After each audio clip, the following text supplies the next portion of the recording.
इतिहास में कुछ ही एम्पायरों ने मुगलों की तरह लोगों का ध्यान खींचा है। मध्य एशिया के मैदानों से लेकर भारत के बीचों बीच तक मुगल राजवंश ने समय के ताने बाने पर अपनी अमिट छाप छोड़ी। 3 शताब्दियों से भी ज्यादा समय तक, 16वीं शताब्दी की शुरुआत से लेकर 19वीं शताब्दी के मध्य तक मुगल साम्राज्य ने एक विशाल क्षेत्र पर राज्य किया, जिससे भव्यता, सांस्कृतिक प्रतिभा और स्थापत्य चमत्कारों की विरासत पीछे छूट गई, जो आज भी विस्मय और आश्चर्य को प्रेरित करती है। यह उनके उत्थान और पतन की कहानी है। महत्वाकांक्षा, विजय, सांस्कृतिक मेल और अंततः एक साम्राज्य के अंत की गाथा। मुगल साम्राज्य दिल्ली सल्तनत के बाद उभरा, जो एक ऐसा दौर था जिसमें खंडित शासन और बदलती शक्ति गतिशीलता थी। इसी अस्थिर माहौल में बाबर नाम का एक युवा तैमूरी राजकुमार, जो चंगेज खान और तैमूर दोनों का वंशज था, ने भारतीय इतिहास के मंच पर अपना प्रवेश किया। महत्वाकांक्षा और विजय की प्यास से प्रेरित होकर बाबर ने घटनाओं की एक श्रृंखला शुरू की, जिसकी परिणति भारतीय इतिहास के सबसे शक्तिशाली और स्थायी एम्पायरों में से एक की स्थापना में हुई। 1487 में जन्मे ज़हीरुद्दीन मोहम्मद बाबर मुगल साम्राज्य के संस्थापक, विरोधाभासों से भरे व्यक्ति थे। एक निडर योद्धा और कुशल सैन्य रणनीतिकार, वह एक सुसंस्कृत कवि, बगीचों के प्रेमी और अपने आसपास की दुनिया के एक गहरे पर्यवेक्षक भी थे। 11 साल की छोटी उम्र में मध्य एशिया में एक छोटी सी रियासत विरासत में मिलने के बाद बाबर का प्रारंभिक जीवन उथल पुथल और उतार चढ़ाव से भरा था, क्योंकि वह एक अस्थिर राजनीतिक परिदृश्य के बीच अपनी पैतृक भूमि पर कब्जा बनाए रखने के लिए संघर्ष कर रहा था। महत्वाकांक्षा से प्रेरित और भारत में अपने पूर्वज तैमूर की विजय गाथाओं से प्रेरित होकर बाबर ने भारतीय उपमहाद्वीप की समृद्धि और संभावनाओं पर अपनी नजरें गड़ा दी। 1530 में वह खैबर दर्रे से अपनी सेनाओं का नेतृत्व करते हुए पानीपत की पहली लड़ाई में दिल्ली के तत्कालीन शासकों लोदी वंश से भिड़ गया। इस निर्णायक जीत ने भारतीय इतिहास में एक महत्वपूर्ण मोड़ ला दिया, जिससे मुगल साम्राज्य की स्थापना का मार्ग प्रशस्त हुआ। बाबर के बेटे और उत्तराधिकारी हुमायूं को कई चुनौतियों का सामना करना पड़ा, जिसने अस्थायी रूप से मुगलों को सत्ता से बेदखल कर दिया।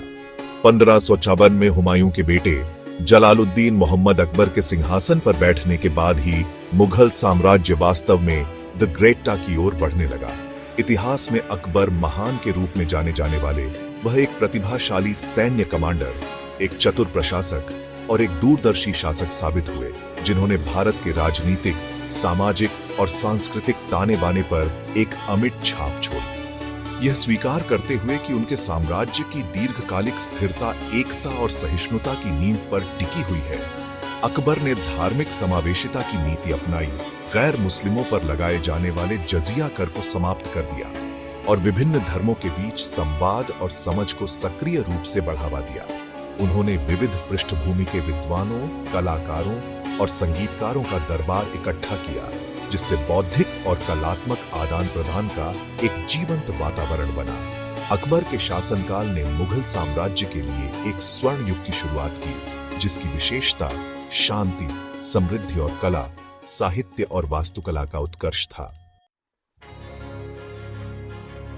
1605 में अकबर की मृत्यु के बाद उनका बेटा नूरुद्दीन मोहम्मद सलीम जहांगीर के रूप में सिंहासन पर बैठा। कला और सुंदरता के पारखी जहांगीर के शासनकाल में मुगल चित्रकला का उत्कर्ष देखा गया, जिसमें स्वयं बादशाह कला का एक उत्साही संग्रहकर्ता और संरक्षक था। अपनी पत्नी नूरजहां के प्रति उनका गहरा स्नेह पौराणिक है और दरबारी जीवन और शाही राजनीति पर उनका प्रभाव महत्वपूर्ण था। विलासिता और बेहतरीन चीजों के अपने प्रेम के लिए जाने जाने वाले जहांगीर एक कुशल प्रशासक भी थे, जिन्होंने अपने पिता की धार्मिक सहिष्णुता और शाही विस्तार की कई नीतियों को जारी रखा। उन्होंने सैन्य अभियानों की मुगल परंपरा को बनाए रखा, जिससे भारतीय उपमहाद्वीप पर मुगल नियंत्रण और मजबूत हुआ। भाग 5, शाहजहां, मुगल साम्राज्य अपने चरम पर। मुगल साम्राज्य अपनी शक्ति और वैभव के चरम पर शाहजहां के शासन में पहुंचा, जो 1628 में सिंहासन पर बैठा।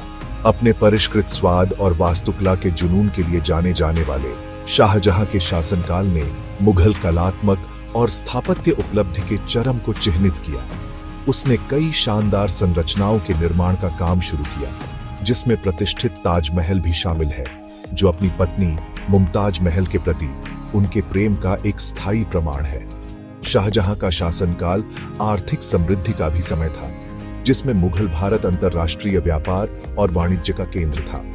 बादशाह का दरबार अपनी भव्यता और वैभव के लिए प्रसिद्ध था, जो दुनिया भर के कलाकारों, विद्वानों और गणमान्य व्यक्तियों को आकर्षित करता था।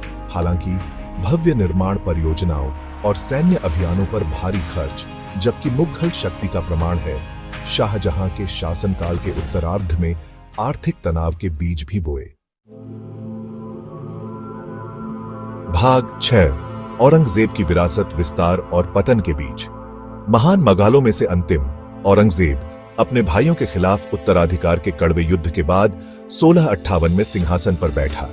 एक धर्मनिष्ठ मुसलमान, औरंगजेब का शासनकाल अपने पूर्ववर्तियों की धार्मिक सहिष्णुता से एक प्रस्थान का प्रतीक है। उसने गैर मुस्लिमों पर जजिया कर को बहाल किया और इस्लामी रूढ़िवादिता की अधिक दृढ़ नीति अपनाई। जबकि औरंगजेब के शासनकाल में मुगल साम्राज्य का सबसे बड़ा भौगोलिक विस्तार देखा गया, उसकी नीतियों के कारण साम्राज्य के भीतर तनाव और विद्रोह भी बढ़े। औरंगजेब का लंबा और अक्सर क्रूर शासनकाल, जबकि साम्राज्य की क्षेत्रीय पहुंच का विस्तार करता था, उसके अंतिम पतन के बीज भी बोता था। उसकी नीतियों ने कई गैर मुस्लिम समुदायों को अलग थलग कर दिया, जिससे अशांति और विद्रोह हुए, जिससे साम्राज्य के संसाधन समाप्त हो गए। 1707 में उसकी मृत्यु के समय तक मुगल साम्राज्य, हालांकि अभी भी विशाल था, तनाव के लक्षण दिखा रहा था। भाग 7 धीमा पतन, मुगल पावर हाउस से साम्राज्य की छाया तक। औरंगजेब की मृत्यु के बाद मुगल साम्राज्य धीमी लेकिन स्थिर गिरावट के दौर में प्रवेश कर गया। कमजोर उत्तराधिकारी, आंतरिक कलह और क्षेत्रीय शक्तियों के उदय ने साम्राज्य के अधिकार को छीन लिया। पश्चिमी भारत का एक शक्तिशाली हिंदू योद्धा समूह मराठा एक महत्वपूर्ण शक्ति के रूप में उभरा, जिसने दक्कन के पठार में मुगल प्रभुत्व को चुनौती दी। पतन के बावजूद मुगल सम्राटों को भारत के कई हिस्सों में राज्य के प्रतीकात्मक प्रमुख के रूप में मान्यता दी जाती रही। हालांकि उनकी शक्ति कम हो गई थी और नियंत्रण बनाए रखने के लिए वे तेजी से शक्तिशाली रईसों और क्षेत्रीय राज्यपालों पर निर्भर हो गए। कभी शक्तिशाली मुगल साम्राज्य अपने पूर्वस्व का एक साया था, आंतरिक विभाजनों और बाहरी दबावों से खंडित और कमजोर हो गया था। भाग 8 ब्रिटिश ईस्ट इंडिया कंपनी, व्यापार, साजिश और औपनिवेशिक सत्ता का उदय। जैसे जैसे मुगल साम्राज्य का पतन हुआ, भारतीय उपमहाद्वीप पर एक नया खिलाड़ी उभरा, ब्रिटिश ईस्ट इंडिया कंपनी। शुरुआत में 17वीं शताब्दी की शुरुआत में मसालों और वस्त्रों की तलाश में व्यापारियों के रूप में पहुंची, कंपनी ने धीरे धीरे अपने प्रभाव का विस्तार किया। गिरते मुगल साम्राज्य के राजनीतिक विखंडन और अस्थिरता का फायदा उठाया।